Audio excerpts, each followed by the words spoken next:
Marhaban bikoum, bienvenue dans cette toute nouvelle vidéo de notre série Apprendre l'arabe à travers la Sira. Aujourd'hui, nous allons parler de l'émigration des musulmans vers l'Abyssinie.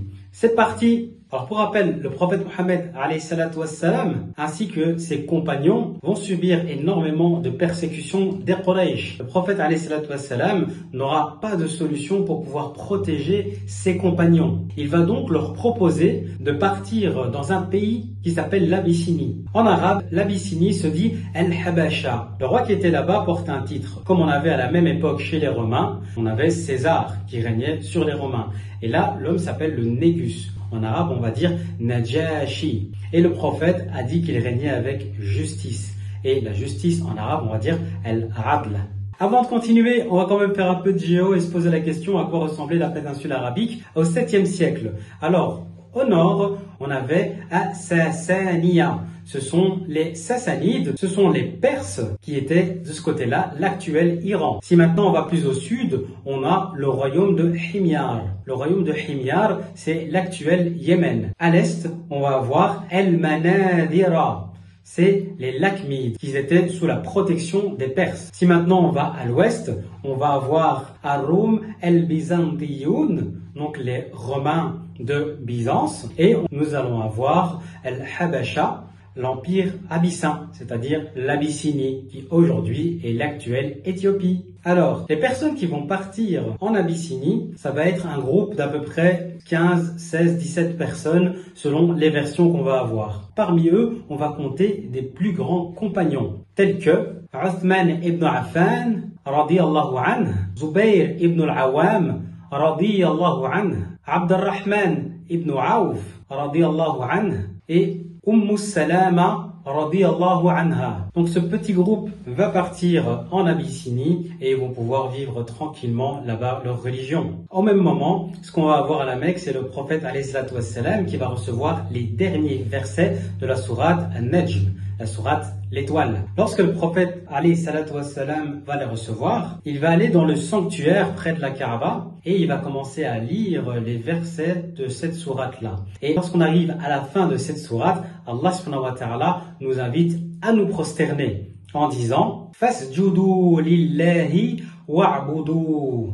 Allah subhanahu wa ta'ala nous dit prosternez-vous donc devant Allah et adorez-le. Lorsque les Quraysh vont entendre ce verset, qu'ils soient musulmans ou non musulmans, aimant l'islam, détestant l'islam, ils sont tous des Arabes qui sont sensibles à la beauté du Coran et ils vont tous se prosterner. Et cette histoire va arriver jusqu'aux oreilles des musulmans qui étaient en Abyssinie. Cependant, elle va arriver déformée. Au lieu de dire qu'ils se sont prosternés suite à l'écoute d'un verset, ce qu'ils vont entendre, c'est que les Quraysh entiers se sont convertis à l'islam. Entendant ça, ils vont rebrousser chemin et revenir à la Mecque. Une fois arrivés, ils vont voir que ce n'était pas vrai et ils vont resubir des persécutions. Suite à quoi, ils vont repartir en Abyssinie et cette fois avec un nombre beaucoup plus conséquent de musulmans. Dans ce verset, on va avoir deux verbes très importants. Le verbe sajada. Le verbe sajada veut dire se prosterner. C'est d'ailleurs pour ça qu'une mosquée s'appelle un mesjid. Le ma pour dire l'endroit où on sajada, on sajid,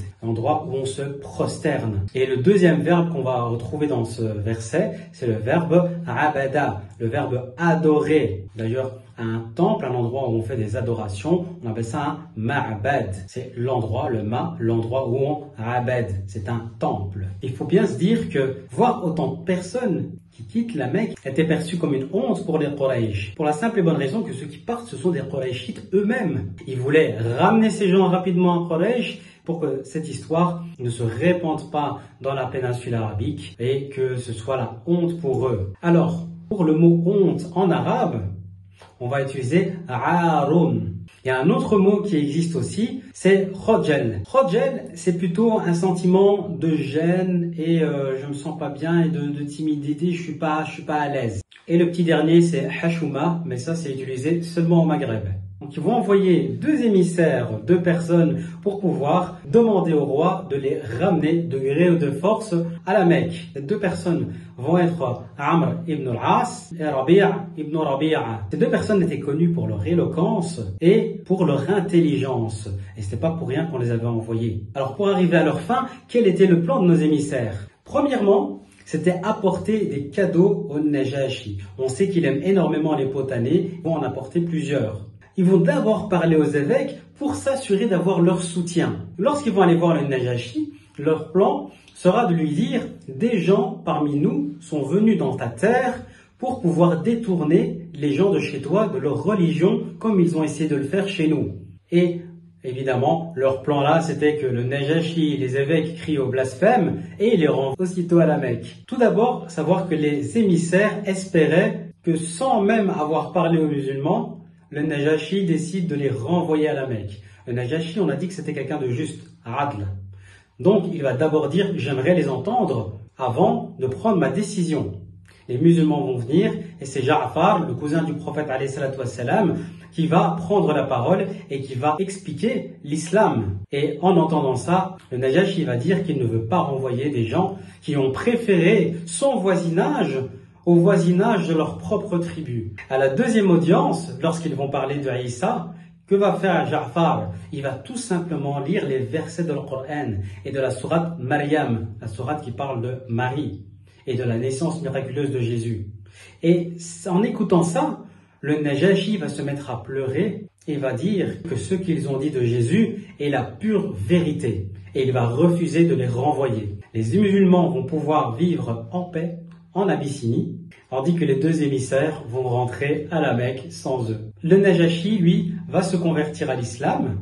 Et d'ailleurs, lorsqu'il va mourir, le prophète alayhi salatu wassalam qui va faire à distance sa prière funéraire. Il va faire ce qu'on appelle Salatul Ra'ib. En salat, la prière, al-Ra'ib, l'absent. La prière sur l'absent. On va maintenant attaquer le vocabulaire du jour. Étant donné qu'on a parlé de l'Abyssinie qui était dirigée par des chrétiens et des musulmans qui sont partis là-bas, on va voir ensemble le vocabulaire lié aux croyances et religions. Le mot islam en français vient tout simplement de l'arabe, donc on va dire el-islam. Pour le mot christianisme, on va dire el-mesihiyya. Mesih étant le messie en arabe. Et pour le judaïsme, on va dire el-yahudiyya. Si maintenant on parle des figures religieuses, un musulman, on va dire muslim.